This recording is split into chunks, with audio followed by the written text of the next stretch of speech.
Bonjour à tous, très content de pouvoir être parmi vous ce matin. Il y a tout juste un an, presque jour pour jour, parce que c'était fin mars 2020, Courrier International, c'est un hebdomadaire d'information, Courrier International publiait un hors-série qui était intitulé « Un monde en colère ».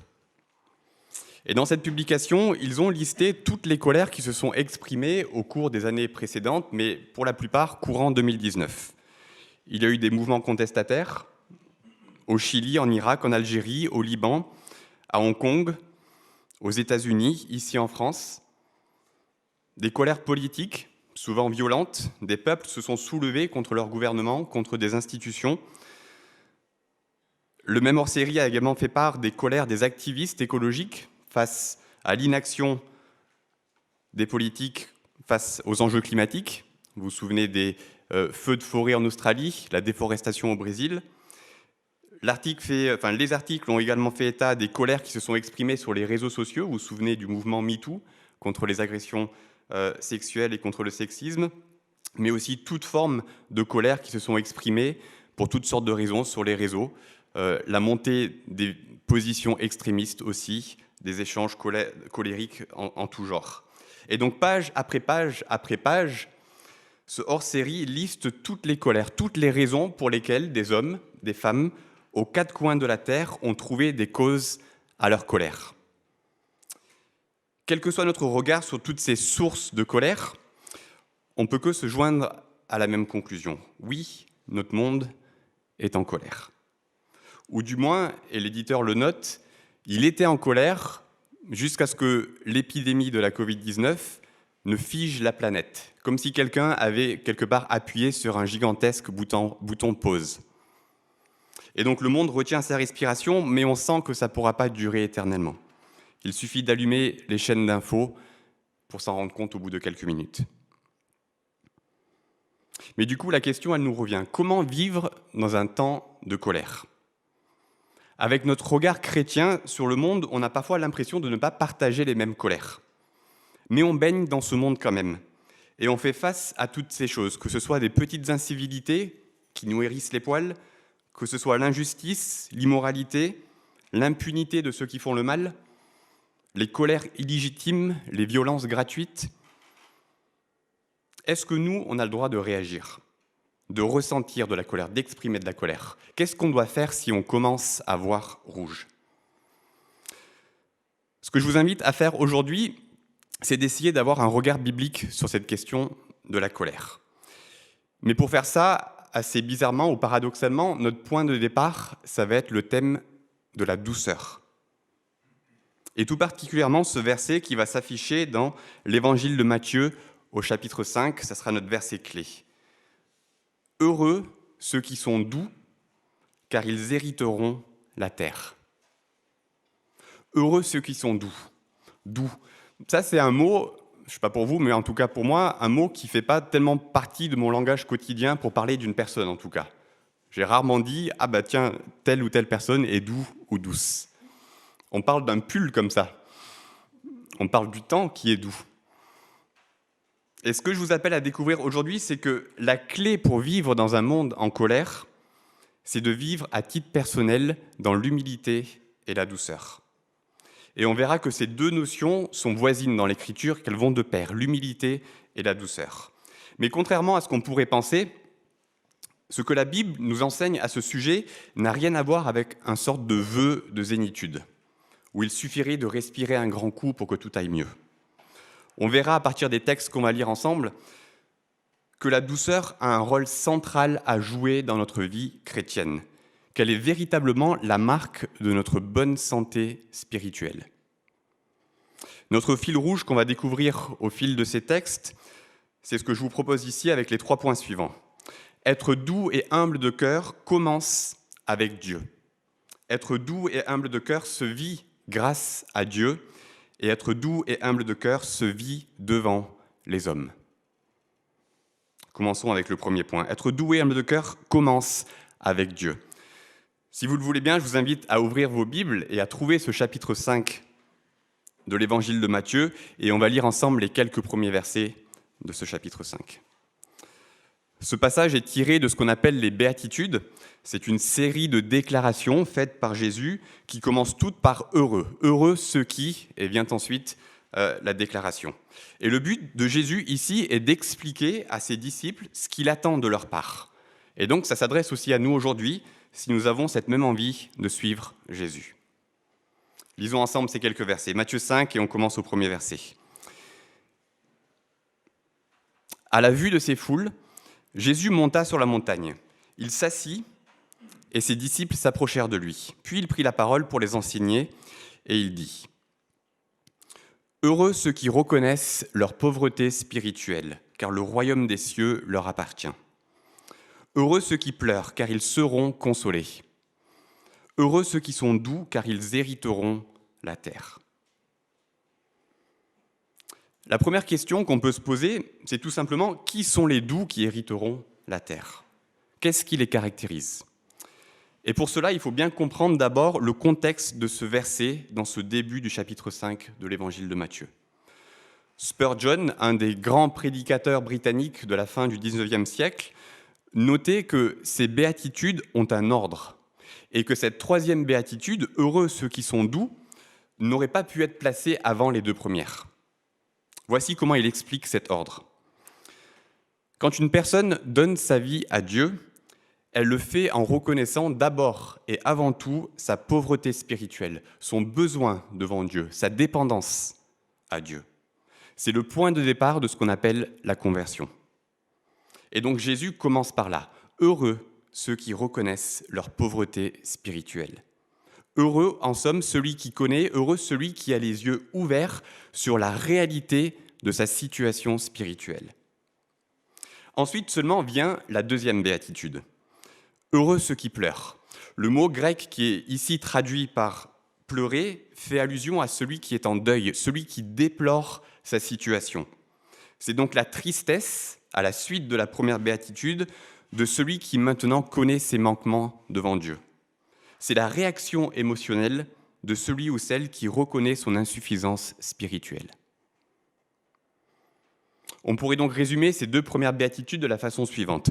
Heureux celui qui connaît sa faillite spirituelle et qui pleure en sachant celle-ci. Voilà simplement les premiers pas de celui qui vient implorer le pardon et la grâce de Dieu pour ses péchés.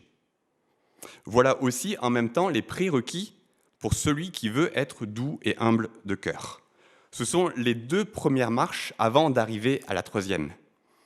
Mais par définition, ce ne sont pas des marches sur lesquels on peut se tenir fièrement, se vanter de les avoir gravis. Ce n'est pas un podium. L'autosuffisance ne fera jamais un homme doux et humble de cœur. L'orgueil ne fera jamais de lui une personne humble et douce de cœur. Donc notre premier point est tout simplement le suivant. La douceur est un des résultats d'une conversion authentique. C'est une grâce que Dieu offre à celui ou celle qui appartient à Jésus-Christ. C'est l'effet produit dans notre vie quand on est pleinement conscient devant Dieu que nous sommes des pécheurs et que nous avons affaire à un Dieu de grâce. C'est pour cela que l'apôtre Paul appelle la douceur un des fruits de l'esprit. C'est une marque positive, un des effets visibles de l'œuvre de l'Esprit de Dieu dans la vie du croyant. Mais ce n'est pas pour autant qu'on doit tenir cette douceur pour acquise dans notre vie. On est aussi appelé tout au long de notre vie à nous laisser conduire par l'Esprit. On est appelé à marcher en phase avec la volonté de Dieu. Et c'est pour cette raison que Paul nous dit aussi, il nous demande aussi de nous revêtir, comme si on devait mettre un habit, nous revêtir de bonté, de bienveillance, de patience, mais aussi d'humilité et de douceur. Je le disais tout à l'heure, souvent dans la Bible, et par exemple dans ce texte qu'on vient de citer de l'apôtre Paul, qui se trouve dans Colossiens au chapitre 3, souvent la Bible associe ces deux idées, humilité et douceur. Ils sont associés par exemple lorsque Jésus nous décrit son propre cœur. Il nous dit « Je suis doux et humble de cœur ».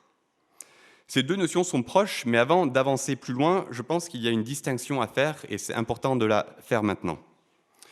L'humilité, c'est avoir la juste estime de soi, connaître sa place et surtout avoir un regard juste sur qui on est devant Dieu. C'est la connaissance qui découle des deux premières béatitudes.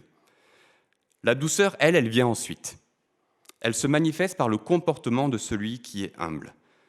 Si l'humilité, c'est avoir la bonne estime de soi, la douceur, c'est avoir la bonne ou la juste maîtrise de soi. Et quand on décortique les choses comme ça, on peut établir un parallèle saisissant avec la colère.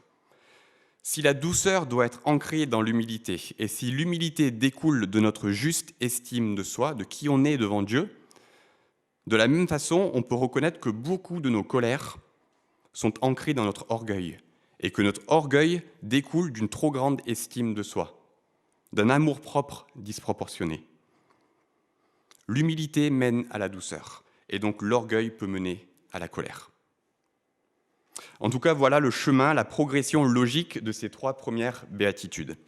La douceur commence avec Dieu.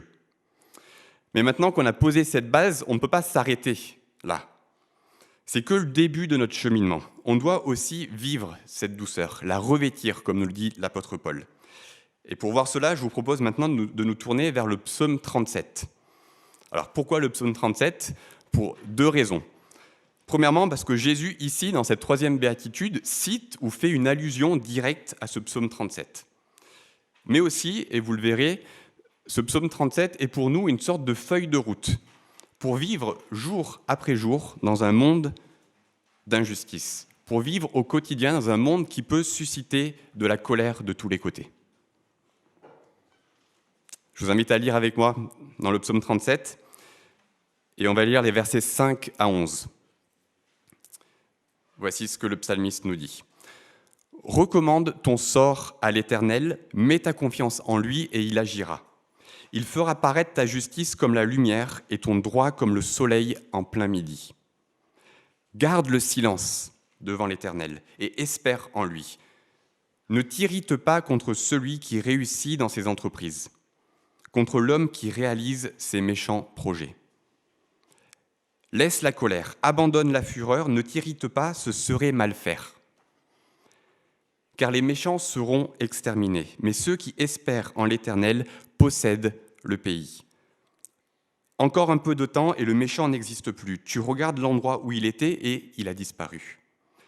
Les humbles possèdent le pays et ils jouissent d'une paix abondante. » C'est ce dernier verset qui est repris, vous l'aurez reconnu, par Jésus dans la 3e béatitude. « Heureux les doux ou heureux les humbles, car ils hériteront de la terre » ou ici dans le psaume, « car ils posséderont le pays ». Voici les 2 points que nous pouvons tirer de ce texte. Après avoir vu que la douceur commence avec Dieu, être doux et humble de cœur se vit grâce à Dieu, et être doux et humble de cœur se vit devant les hommes. Commençons avec le premier de ces 2 points. La douceur et l'humilité de cœur se vit grâce à Dieu. Regardez le verset 5. Si on veut être doux et humble de cœur, si on veut manifester ces qualités dans notre vie, nous devons confier à Dieu notre vie entière. Le verset 5 nous dit « Recommande ton sort à l'Éternel, mets ta confiance en lui. » C'est-à-dire confie-lui tes relations, ta santé, tes peurs, tes blessures, ton travail, tes frustrations, tes études, tout. On doit admettre devant Dieu qu'on n'est pas équipé pour faire face à toutes les pressions, à tous les obstacles que la vie peut mettre sur notre route. Et même si notre sort pourrait être objectivement une cause de colère, on est appelé à remettre notre sort entre les mains du Seigneur. La douceur biblique est ancrée dans une confiance absolue en Dieu, un Dieu qui est pour nous et qui n'est pas contre nous. Vous savez, la confiance en Dieu, le fait d'être vraiment dépendant de Dieu, c'est un de ces trucs qu'on accepte, mais qu'on n'accepte pas vraiment. Du moins, on l'accepte quand on l'entend. On dit oui, on acquiesce, on est d'accord, on hoche de la tête, on dit oui, je dois faire confiance à Dieu. Mais est-ce qu'on l'accepte pleinement ? Est-ce qu'on le vit ? Il serait difficile pour moi, depuis cette chaire, de vous dire quoi que ce soit pour essayer de vous convaincre de cela, ou en tout cas de le dire d'une façon qui ne sonnerait pas creux ou facile. Je vis une vie de confort et de sécurité que la grande majorité de mes frères et sœurs en Christ dans ce monde n'ont pas. Alors oui, j'accepte, je dois avoir confiance en Dieu, mais je me pose la question, est-ce que de devoir dépendre entièrement, exclusivement sur Dieu est quelque chose que je pourrais redouter? Si tous mes conforts, toutes mes sécurités devaient être retirées, si j'avais la certitude aujourd'hui que dès demain matin, toutes ces choses auront disparu, est-ce que je céderais à la colère? Et si Dieu devait me demander « Fais-tu bien de te mettre en colère ?» Est-ce que je répondrais comme le prophète Jonas ? Oui, je fais bien de me mettre en colère, au point de désirer la mort. J'espère que je ne répondrai pas comme ça. Mais posons-nous ces questions. Prenons la vraie mesure de ce que cela veut dire de faire confiance à Dieu, de placer notre sort, notre vie entière entre ses mains. À l'heure de la mort, au jour du jugement, qu'aurons-nous d'autre à part Dieu ? Dans Philippiens, au chapitre 4, l'apôtre Paul nous dit la chose suivante. « Je sais vivre dans la pauvreté et je sais vivre dans l'abondance. Je peux tout par celui qui me fortifie. » Voilà la confiance en Dieu que nous sommes appelés à vivre. C'est une confiance qui produit en nous la douceur parce que c'est une confiance qui produit en nous le contentement en toutes circonstances. Ceux qui font confiance à Dieu ont la ferme assurance que, quelles que soient leurs circonstances, Dieu sera là pour les protéger, pour les soutenir et pour les guider. Il ne laisse donc aucune place à l'amertume, aucune place à la colère face aux accidents de la vie. Et donc ils peuvent vivre pleinement cette douceur que Jésus les appelle à manifester dans leur vie. Regardons maintenant le verset 7. « Garde le silence devant l'Éternel et espère en lui. » Quand j'étais enfant, un des versets qui était accroché dans notre maison, et donc un de ceux dont j'ai le souvenir le plus ancien, c'était Proverbes chapitre 9, verset 10. « Le commencement de la sagesse, c'est la crainte de l'Éternel. » Et je me souviens distinctement que c'est un de ces versets, surtout quand on est enfant, qu'on a du mal à comprendre. Craindre Dieu, mais quand on demande l'explication à un adulte, on nous dit « Non, mais il ne faut pas avoir peur de Dieu, Dieu nous aime. » Et puis, quel est le rapport avec sa sagesse ? Et je crois qu'ici, dans notre psaume, on a cette même idée. Garde le silence devant Dieu. Garder le silence devant Dieu, c'est avoir la juste considération de qui il est, avoir la juste estime de qui il est. Oui, il nous aime, mais il est Dieu, il est roi, il est créateur, et nous sommes ses créatures. Alors la sagesse commence avec notre capacité à faire silence devant notre Créateur, à faire taire nos propres voix, à être à son écoute, à espérer en sa parole, à espérer en son action dans nos vies. Vous vous rappelez peut-être quand vous étiez enfant, quand un visiteur important entrait dans la classe d'école, le proviseur, un inspecteur, une personnalité politique locale, la salle devenait silencieuse et les oreilles écoutaient. Voilà l'idée du psalmiste ici. Nous devons avoir de la révérence, de la crainte pour Dieu, considérer Dieu à sa juste valeur. Mais alors, quel est le rapport avec la douceur ? C'est l'apôtre Jacques qui nous montre comment cette sagesse et cette douceur vont justement de pair. Il nous pose la question suivante, l'apôtre Jacques, dans le 3e chapitre de son épître, il nous dit au verset 13 « Lequel parmi vous est sage et intelligent, qu'il montre par un bon comportement ses œuvres empreintes de douceur et de sagesse. » Puis il continue dans la même pensée au verset 17. « La sagesse d'en haut, c'est-à-dire celle qui vient de Dieu, est tout d'abord pure, ensuite porteuse de paix, elle est douce, conciliante, pleine de compassion et de bons fruits, elle est sans parti pris et sans hypocrisie. » Pour Jacques, il y a une superposition entre les vertus de la sagesse et de la douceur. La sagesse et la douceur, au fond, se ressemblent beaucoup dans leurs effets dans la vie du croyant. Et donc, on a là une sorte de trio gagnant, la crainte de Dieu, la sagesse et la douceur. Voici comment ces trois choses fonctionnent ensemble. On l'a dit, l'humilité, c'est avoir la juste estime de soi, connaître la réalité de notre situation devant Dieu. La douceur, c'est avoir la bonne maîtrise de soi, c'est la manifestation extérieure de notre estime. Mais je pense que ces deux notions, avoir la juste estime de soi, avoir la bonne maîtrise de soi, ces deux notions doivent être ancrées dans une juste considération de Dieu, une juste crainte de Dieu. Être doux et humble de cœur, c'est savoir recevoir la sagesse divine. C'est avoir un cœur qui se laisse instruire par Dieu. C'est encore l'apôtre Jacques qui nous dit ça très bien, cette fois-ci au 1er chapitre, il nous dit « Rejetez toute souillure et tout débordement dû à la méchanceté. » En somme, rejetez la colère. Et il continue « Et accueillez avec douceur la parole qui a été implantée en vous. » Quand Dieu nous parle par sa parole, quand Dieu nous met au défi, quand Dieu pointe dans notre vie un péché, voici ce dont on a besoin. Premièrement, on a besoin de la crainte de Dieu pour accorder toute son importance, accorder tout son poids à cette parole que nous recevons. Ensuite, il nous faut l'humilité et la douceur pour accepter cette parole, pour l'appliquer dans nos vies.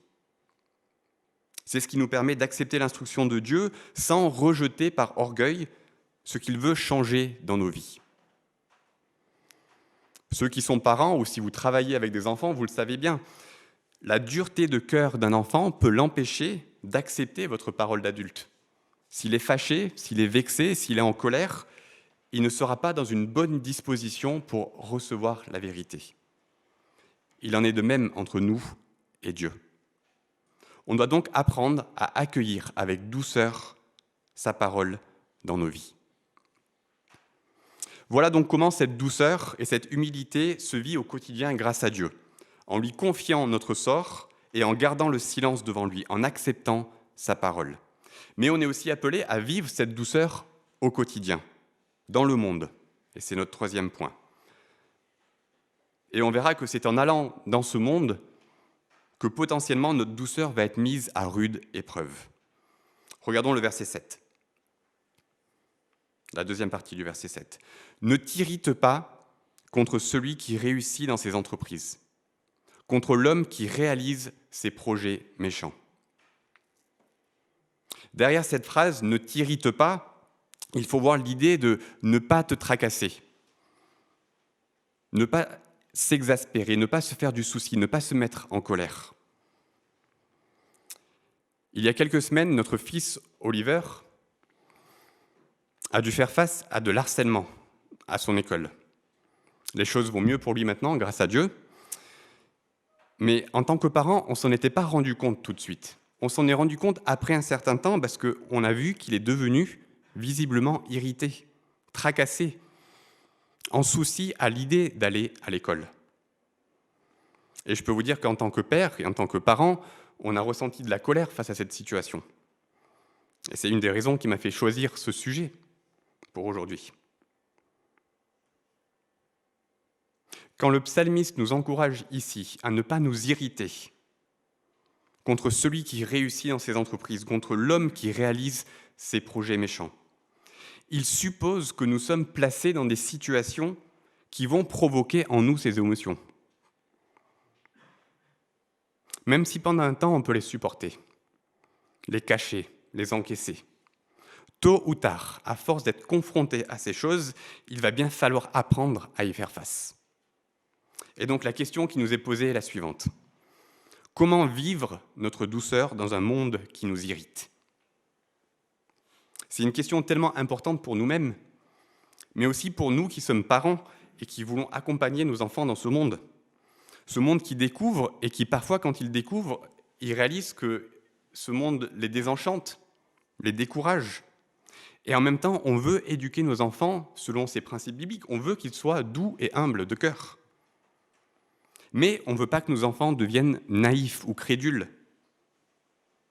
On ne veut pas non plus qu'ils deviennent durs, cyniques, blasés face à ce monde. Et donc vivre cette douceur biblique, c'est accepter d'être exposé à ces choses qui nous irritent, qui nous tracassent, qui nous mettent en colère. Jésus, en envoyant ses disciples dans le monde, leur a dit « Je vous envoie comme des brebis au milieu des loups ». Puis il a ajouté « Soyez donc prudents comme les serpents et purs comme les colombes ». Alors qu'on essaye de vivre notre douceur dans le monde, on peut faire face, je pense, à 2 tentations. La première, c'est abandonner la douceur face au loup. Et la deuxième, ce serait éviter complètement les loups. Prenons la première. La tentation d'abandonner la douceur face au loup. Cette tentation, ce serait de dire qu'au fond, cette histoire de douceur, c'est bien beau, mais ça a ses limites. Qu'au fond, la douceur, c'est une forme de faiblesse, une forme de lâcheté. Et qu'à un moment donné, de toute façon, il faut dire les choses avec force et, si nécessaire, avec violence. C'est une fausse conception de la douceur qu'on peut rencontrer dans notre culture. C'est ce qui mène vers des formes de militantisme agressif, revendicateur. Une partie de la colère qui traverse notre monde est due à cela. Dans notre monde, plus l'enjeu est important, moins il y a de place, moins il y a de temps, moins il y a de patience pour la douceur. Au cours des dernières semaines, on a traversé le livre des Actes, et si vous avez été attentif à l'exemple de la vie des apôtres, vous savez déjà que ni l'importance de l'enjeu qu'ils défendaient, ni la virulence des oppositions qu'ils ont rencontrées n'ont eu raison de leur douceur.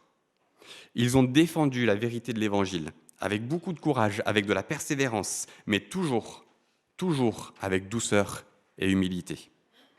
Alors même qu'ils étaient parmi les loups, pour reprendre cette image.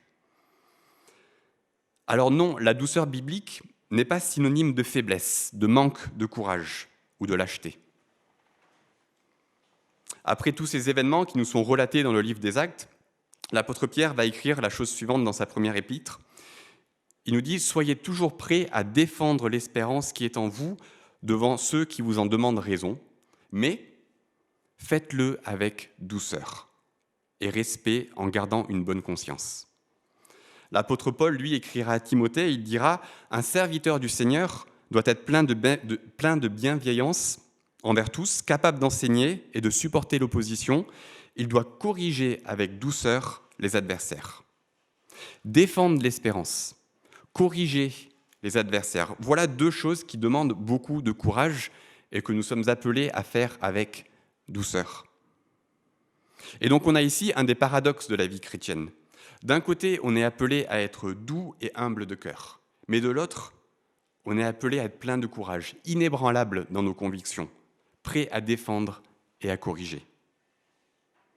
Courage et douceur. Notre monde aimerait nous faire penser que ces 2 choses sont incompatibles, mais elles vont ensemble. L'un a besoin de l'autre. Notre courage a besoin de notre douceur a besoin de notre courage, et ces 2 choses-là sont bibliques. Alors, n'abandonnons pas la douceur face au loup. Je suis parfois triste de voir comment certains chrétiens peuvent parfois s'exprimer sur les réseaux sociaux. Dans des échanges de commentaires, ils s'expriment parfois sur des choses qui sont parfaitement bibliques, sur le fond. Mais peut-être qu'ils se laissent emporter parfois par l'enjeu, l'importance de l'enjeu, défendre la Bible, défendre un point de la vérité. Et ils le font parfois avec un tel manque d'amour et de douceur. On peut se demander s'ils ont pleinement saisi ce que c'est que vivre une vie d'humilité et de douceur. Deuxième tentation que nous devons éviter, alors que nous essayons de vivre notre douceur dans le monde, c'est la tentation de simplement éviter complètement les loups. C'est la tentation de penser que pour préserver notre douceur bien chrétienne, il faudrait se retirer du monde, se mettre dans sa bulle, et surtout pas courir le risque d'être irrité. Et le piège serait alors de tomber dans une forme d'inaction, d'indifférence envers le monde qui nous entoure. C'est un peu la méthode bouddhiste, la méthode zen. On laisse couler les choses. Il y a ceux qui sont doux et humbles, mais tant que personne ne les teste, tant que personne ne les titille, tant qu'ils n'ont pas à faire face à une situation qui pourrait les mettre en difficulté. Et au fond, c'est vrai, on a tous bon caractère tant qu'on peut faire ce qu'on veut, quand on veut et comme on veut. Mais si notre douceur doit être à la hauteur de l'exemple des apôtres, si notre douceur doit être à la hauteur de l'exemple de Jésus-Christ, on sait que cette stratégie n'est pas envisageable.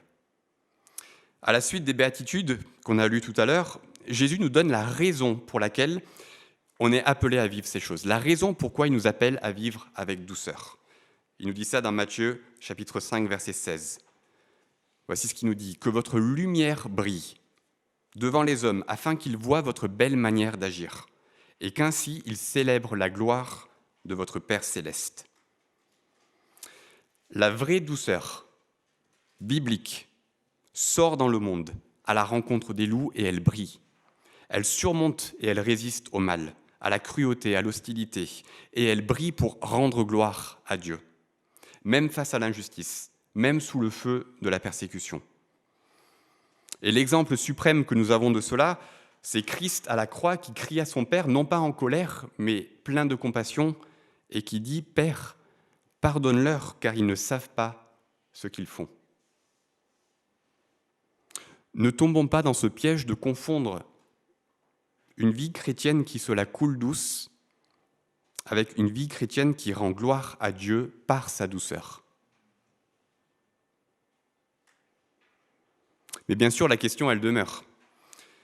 Comment fait-on alors pour vivre cette douceur sans s'irriter ? Regardons le verset 8. « Laisse la colère, abandonne la fureur, ne t'irrite pas, ce serait faire mal. » On est ici au cœur de notre sujet. Pour vivre la douceur, nous devons abandonner la colère. Ce sera notre dernier point avant de conclure. Ce verset nous demande d'abandonner la colère, mais ce serait utile d'abord de distinguer deux types de colère.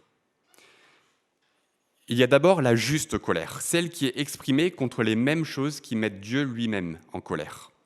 Dieu n'est pas fondamentalement en colère, mais Dieu est fondamentalement juste. Et s'il est en colère, c'est parce que sa justice a été transgressée. Ce qui provoque sa colère, c'est la perversion de sa bonté, c'est la violation de sa loi, c'est le détournement de sa création. Et notre propre colère peut être juste si elle est provoquée par ces mêmes choses. Quand on connaît Dieu, quand on connaît sa parole, quand on connaît sa loi morale, il existe pour nous objectivement de bonnes raisons d'être en colère face à ce monde qui nous entoure. Mais il y a aussi nos colères humaines, celles qui sont empreintes de péché, des colères qui, comme le dit l'apôtre Jacques, des colères qui n'accomplissent pas la justice de Dieu. Et ces colères-là, on les connaît tous. Qu'on l'admette ou non, on sait parfaitement les identifier dans notre vie. Elles trouvent leur source dans notre orgueil. Lorsque notre estime de soi est blessée, lorsqu'on estime qu'au fond, on méritait mieux. Cette colère vive, égoïste, orgueilleuse, elle est partout dans notre monde. Et elle est avant tout la marque d'un manque de confiance en Dieu et la marque d'un manque d'amour envers les autres. Alors n'assumons pas que toutes nos colères sont un péché, mais n'assumons pas non plus que toutes nos colères sont justes. Alors laquelle de ces deux colères est-ce qu'il faut abandonner ? Je pense que la réponse, c'est les deux. Évidemment, notre colère humaine d'abord, parce que c'est un péché. Cette colère-là, elle nous renvoie à la case 1 des béatitudes. Heureux celui qui reconnaît sa pauvreté spirituelle. On repart à la première marche. Demandons à Dieu d'éclairer nos cœurs, qu'on puisse accepter avec douceur ce qu'il pointera du doigt. Mais on doit aussi, je pense, abandonner notre juste colère. Non pas parce qu'elle n'est pas juste, elle l'est, mais tout simplement parce que ce n'est pas à nous de la porter, et encore moins à nous de la garder. Le verset 6 de ce psaume nous rappelle que nous devons laisser toute justice à Dieu, et donc tout désir de vengeance entre les mains de Dieu. Le verset 6 nous dit « Il fera paraître ta justice comme la lumière, et ton droit comme le soleil en plein midi. » Regardez aussi le verset 10. « Encore un peu de temps, et le méchant n'existe plus. » De la même façon que nous remettons notre propre sort entre les mains de Dieu, nous sommes appelés à remettre le sort de ceux qui nous offensent entre les mains de Dieu. Sa justice est parfaite. Il fera toutes choses bonnes en son temps. Voilà sûrement la plus grande vérité de ce psaume, la plus belle vérité, cette promesse de justice parfaite, qui permet au psalmiste de conclure sur cette première partie du psaume avec ces versets « Les humbles possèdent le pays et ils jouissent d'une paix abondante. » Voilà ce qui nous permet non seulement d'abandonner notre colère, mais aussi de vivre réellement cette douceur, cette paix en toutes circonstances. Pour conclure, peut-être que vous êtes ici aujourd'hui et que vous êtes en colère. Probablement pas une colère visible, on l'aurait peut-être vu, mais une colère discrète, cachée, que vous portez, qui vous accompagne. Peut-être que cette colère est juste. Peut-être que quelqu'un a péché contre vous. Peut-être que vous avez subi une injustice. Et donc vous portez cette colère comme un fardeau. Écoutez ce que Jésus a à vous dire. Je lis ici dans Matthieu au chapitre 11. « Venez à moi, vous tous qui êtes fatigués et courbés sous un fardeau, et je vous donnerai du repos. Acceptez mes exigences et laissez-vous instruire par moi, car je suis doux et humble de cœur, et vous trouverez le repos pour votre âme. En effet, mes exigences sont bonnes et mon fardeau est léger. » Jésus a exprimé à plusieurs reprises de la colère, et c'est relaté dans les évangiles, face à l'hypocrisie des spécialistes de la loi, face aux marchands et aux changeurs de monnaie dans le temple. L'évangile de Jean nous dit que face à la mort de son ami Lazare, Jésus a été profondément indigné, révolté, bouleversé jusqu'aux larmes. Dans chacun de ces cas, Jésus a manifesté une indignation, une colère parfaitement juste, identique à celle de son Père. Dans sa perfection morale, Jésus est révolté par chaque injustice. Il est indigné par chaque tragédie, furieux contre chaque péché. Son amour pour nous est trop grand pour rester indifférent à notre sort. Voici ce que Dane Ortlund, un auteur chrétien, écrit à ce sujet. « Est-ce que vous êtes en colère aujourd'hui ? Soyez réconfortés par ceci. Jésus vous rejoint dans votre colère. En effet, il est plus en colère que vous ne pourriez jamais l'être à cause du tort qui vous a été fait. Votre juste colère est une ombre de la sienne, et sa colère, contrairement à la vôtre, n'a aucune trace de péché en elle. Tandis que vous considérez ceux qui vous ont fait du tort, laissez Jésus se mettre en colère en votre nom. Vous pouvez avoir confiance en sa justice. C'est une colère qui jaillit de sa compassion pour vous. L'indignation qu'il a ressentie quand il a été témoin des injustices et des mauvais traitements envers d'autres dans les évangiles est la même indignation qu'il ressent maintenant au ciel quand il est témoin des injustices et des mauvais traitements que vous subissez. Et l'auteur conclut ensuite, « Sachant cela, libérez votre offenseur et respirez à nouveau. Laissez le cœur de Christ vous entourer de sa compassion. » Je relis simplement ce verset qu'on a lu. « Venez à moi, vous tous qui êtes fatigués et courbés sous un fardeau, car je suis doux et humble de cœur, et vous trouverez le repos pour votre âme. » Voilà ce qui nous permet de lâcher toute colère, de vivre déchargés de nos fardeaux, heureux, doux et humbles de cœur. Que le Seigneur bénisse sa parole. Nous sommes heureux d'avoir passé ce moment ensemble. Rendez-vous dimanche prochain à 17h30 sur notre chaîne YouTube. Pour mieux connaître notre Église, visitez notre site www.ecegrenoble.fr. Si vous désirez entrer en contact avec l'un des responsables, écrivez-nous à contact@ecegrenoble.fr. Retrouvez les liens du site et l'adresse de contact en description. À bientôt!